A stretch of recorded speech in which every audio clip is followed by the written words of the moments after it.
convert the radical to the exponential form, and I'm going to have x to the third, y to the sixth, to power 1/3. Okay, next we're supposed to multiply external exponent by every internal exponent.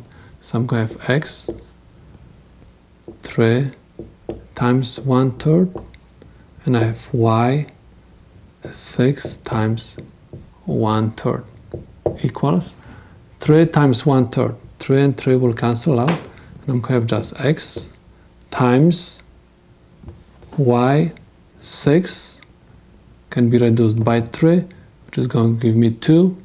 So this is the second power. This is the solution to my problem. Let's take a look at this example.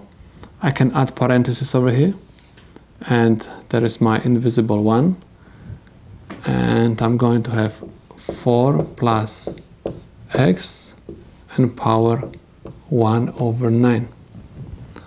And I cannot do anything else with this problem, so this is the solution to my problem.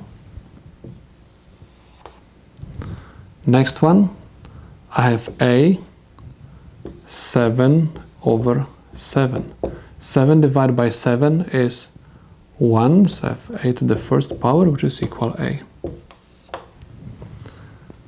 Okay, this is the solution to my problem.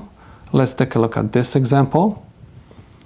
I have a plus b, and I have 3/x.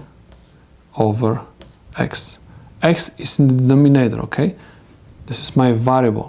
You have to remember that the denominator can never be 0, okay? So just make the assumption that x will never be 0.